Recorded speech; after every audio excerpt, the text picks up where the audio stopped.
Hello दोस्तों, स्वागत है आप सभी का आपके अपने YouTube channel white page exam पर। तो दोस्तों मैं हूं साजिद और आज मैं फिर हाजिर हूं आपके सामने एक और नई क्लास के साथ। दोस्तों आज की जो क्लास का टाइटल और थंबनेल आप सभी देख चुके होंगे। दोस्तों आज हम चैप्टर नंबर 19 बात करते हैं व्यय तथा बचत, यानी हमारी क्लास 10th होगी कॉमर्स, यानी जिसे हम वाणिज्य बोलते हैं। दोस्तों आज हमारा चैप्टर नंबर 19 होगा व्यय तथा बचत। दोस्तों आज मैं व्यय और तथा बचत से संबंधित आपको जितने भी पिछले 10 साल में क्वेश्चन बने थे दोस्तों, आज मैं सभी क्वेश्चन आपको इस वीडियो के अंदर हल कराने वाला हूँ। तो दोस्तों ध्यान रखना, हमारा चैप्टर है व्यय तथा बचत। तो दोस्तों आप सभी वीडियो शुरू करने से पहले जो चैनल पर नहीं, चैनल को कर दो सब्सक्राइब और इस वीडियो कर दो अपने दोस्तों तक जरूर शेयर। और हाँ दोस्तों, एक प्यार सा कमेंट बॉक्स में जरूर टाइप कर देना कि ये सभी वीडियो आपको कैसी लग रही है, पसंद आ रही है, नहीं आ रही है, या आपको जो भी इससे संबंधित कोई डाउट हो तो आप मुझे कमेंट करके जरूर पूछ सकते हैं। तो दोस्तों शुरू करते हैं आज की अपनी क्लास। UP board exam 2023। दोस्तों आप सभी जानते हैं कि यूपी बोर्ड की परीक्षाएं 2023 में दोस्तों 16 फरवरी से स्टार्ट हो रही है। कब से? 16 फरवरी से स्टार्ट हो रही है दोस्तों, जो कि आपके लिए बहुत ही महत्वपूर्ण होने वाली है। तो UP board exam 2023 class 10th commerce होगा, जिसमें हमारी 16 फरवरी से आपकी बोर्ड परीक्षा स्टार्ट हो रही है और हमारा पहला हिंदी का पेपर है। दोस्तों हिंदी की भी हमारी जोरों तौर से तैयारी चल रही है। तो दोस्तों मैं सभी वीडियो का लिंक डिस्क्रिप्शन में देता हूँ, आप जाकर देख सकते हैं।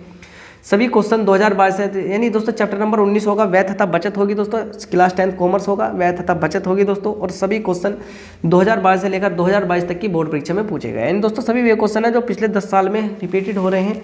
तो दोस्तों आप सभी यानी वे क्वेश्चन जरूर देखें, यानी जो हम करा रहे हैं दोस्तों, तो पिछले 10 साल के क्वेश्चन मैं आप सभी के लिए लेकर आ रहा हूँ। और दोस्तों आप सभी ये भी जानते हैं कि हमारे चैनल पर कक्षा 10 और कक्षा 12 के कंप्लीट सिलेबस की तैयारी कराई जा रही है, वो भी चैप्टर वाइज, यानी कक्षा 10 और कक्षा 12 के कंप्लीट सिलेबस की तैयारी कराई जा रही है चैप्टर वाइज। तो दोस्तों अगर आप कक्षा 10 या कक्षा 12 में हैं तो दोस्तों आप चैनल को जरूर सब्सक्राइब करके रखें, बेल आइकन को भी दबा के रखें, जिससे आपको हमारी आने वाली हर वीडियो का नोटिफिकेशन सबसे पहले मिलता रहे। दोस्तों टारगेट 23 फरवरी 2023 70 नंबर आपके बिल्कुल पक्के हो जाएंगे। दोस्तों अगर आप हमारे साथ जुड़े रहे तो दोस्तों 23 फरवरी तक दोस्तों आपके 70 नंबर बिल्कुल पक्के हो जाएंगे। तो दोस्तों ध्यान रखना, टारगेट 23 फरवरी 2023 70 नंबर आपके बिल्कुल पक्के, 70 नंबर आपके बिल्कुल पक्के हो जाएंगे।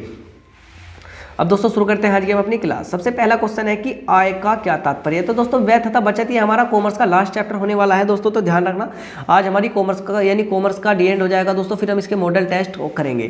तो दोस्तों आय का क्या अर्थ है, यानी आय का क्या अर्थ है 2014, 17 और 18, यानी आय का क्या अर्थ है 2014, 17 और 18 में क्वेश्चन पूछा गया।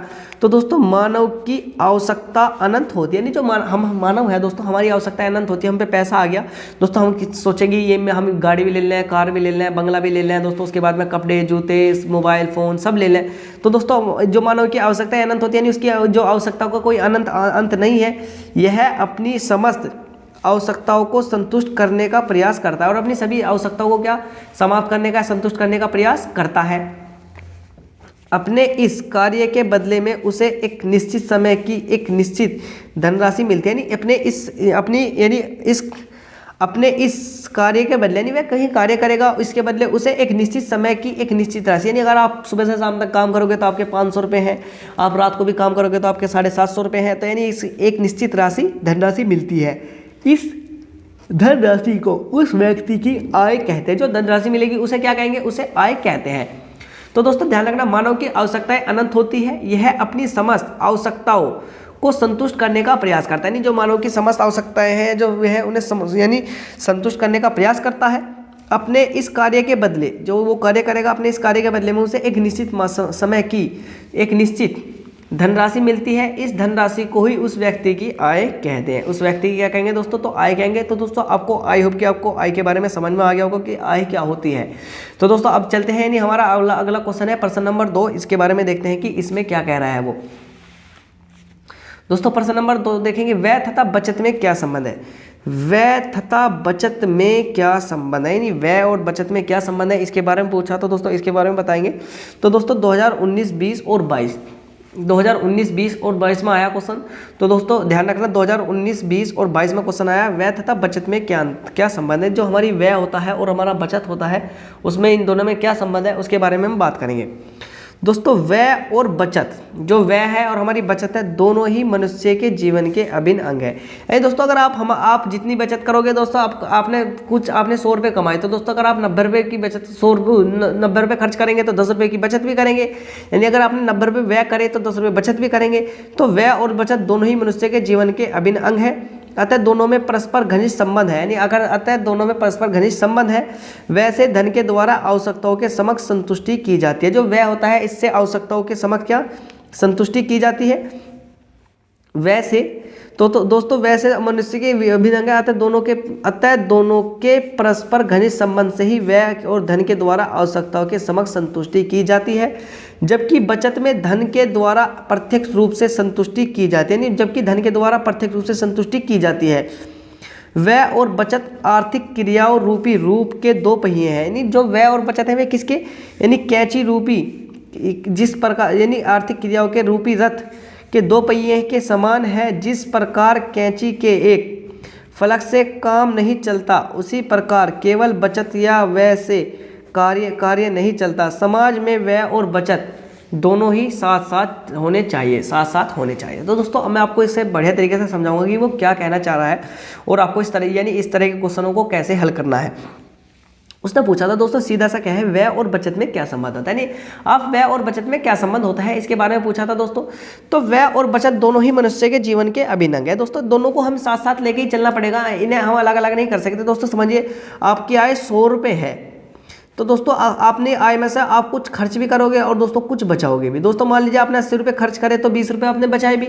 अगर आपने 80 रुपये का व्यय करा तो 20 रुपये की बचत भी की। तो दोस्तों वही कह रहा था कि व्यय और बचत में क्या संबंध है, इसके बारे में लिखो। व्यय और बचत दोनों ही मनुष्य के जीवन के अभिन्न अंग है। जो व्यय और बचत है दोनों ही मनुष्य के जीवन के क्या अभिन्न अंग है, अतः दोनों में परस्पर घनिष्ठ संबंध है। यानी अतः दोनों में एक दूसरे से जुड़ा हुआ है कि अगर आपकी आय 100 रुपये है तो दोस्तों 80 रुपये खर्च होंगे और 20 रुपये की बचत होगी।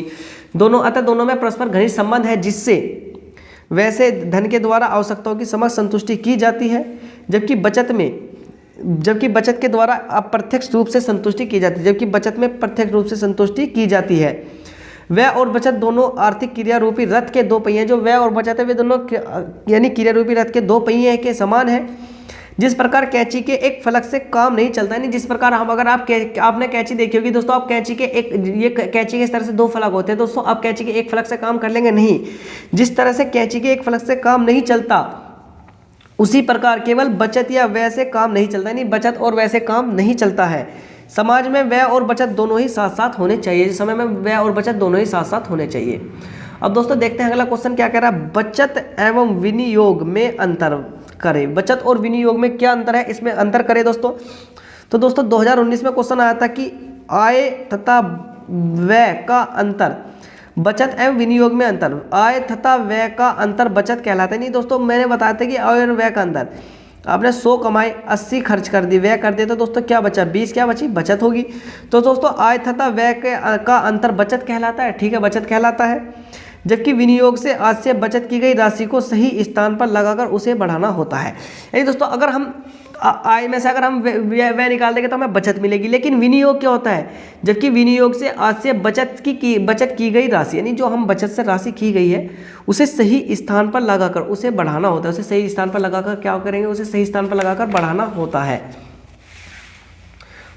दोस्तों बचत के लिए, जो बचत है, बचत के लिए संयम की आवश्यकता होती है। यानी बचत के लिए क्या संयम की आवश्यकता होती है, जबकि विनियोग के लिए संयम के साथ साथ योजना की भी आवश्यकता भी होती है। तो दोस्तों बचत के लिए संयम की आवश्यकता होती है, जबकि विनियोग के लिए संयम के साथ ही योजना की आवश्यकता भी होती है। बचत में जोखिम नहीं परंतु विनियोग में जोखिम रहता है। जो बचत होती है उसमें जोखिम नहीं होता, बल्कि विनियोग में क्या जोखिम होता है।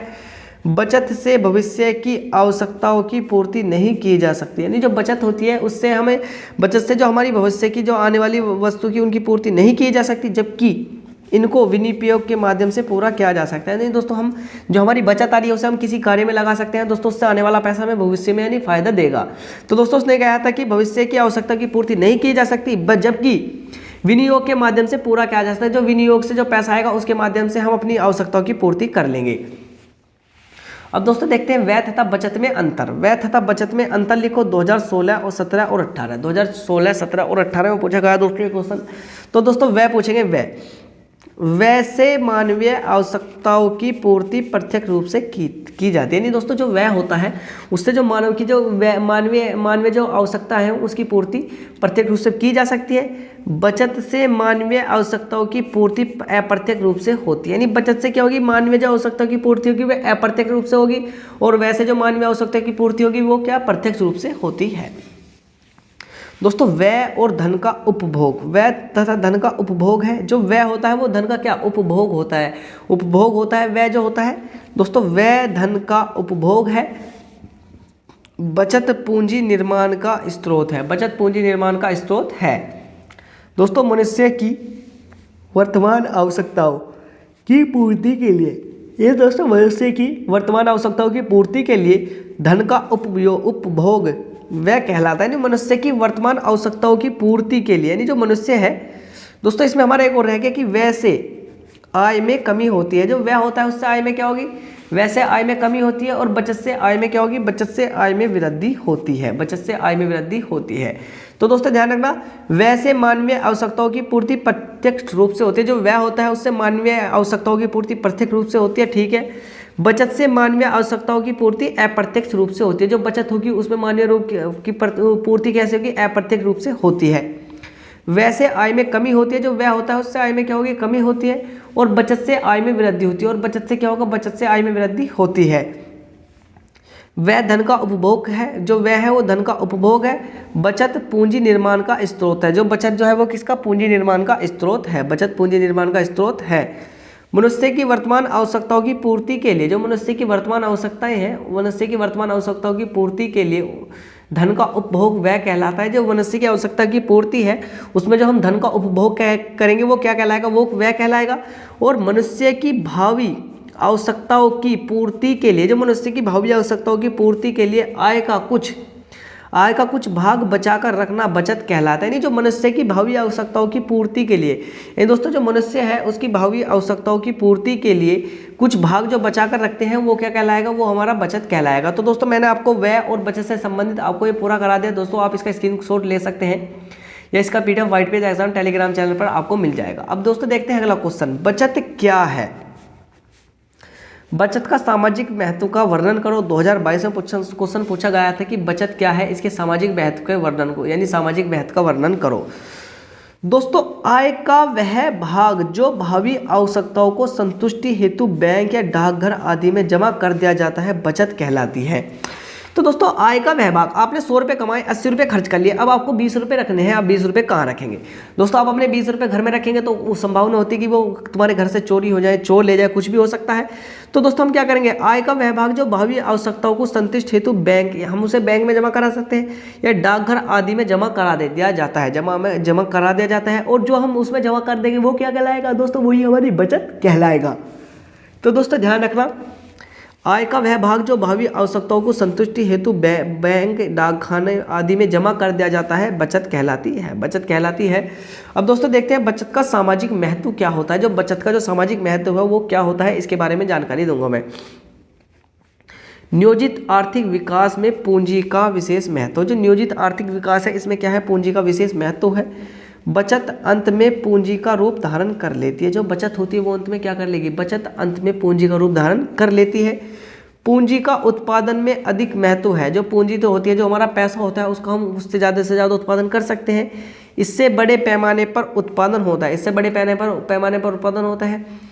बड़े बड़े कारखानों तथा विशाल औद्योगिक संस्थानों के लिए, जो बड़े बड़े कारखाने तथा विशाल औद्योगिक संस्थानों के लिए बड़ी मात्रा में पूंजी की आवश्यकता होती है। बड़ी मात्रा में पूंजी यानी जो पूंजी होती है उसकी आवश्यकता होती है।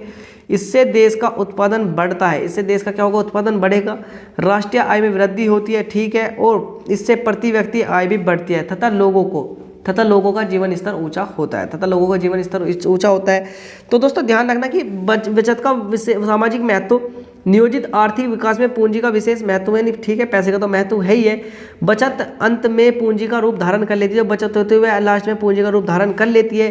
पूंजी के उत्पादन में अधिक महत्व है, जो पूंजी के उत्पादन में अधिक महत्व है। इससे बड़े पैमाने पर पूंजी उत्पादन होता है, इससे बड़े पैमाने पर क्या पूंजी उत्पादन होगा। बड़े बड़े कारखाने तथा विशाल औद्योगिक संस्थान के लिए बड़ी मात्रा में पूंजी की आवश्यकता होती है। इससे देश का उत्पादन बढ़ता है और राष्ट्रीय आय में भी वृद्धि होती है। और जो हमारी राष्ट्रीय आय होती है, जो GDP होती है, उसमें भी वृद्धि होती है।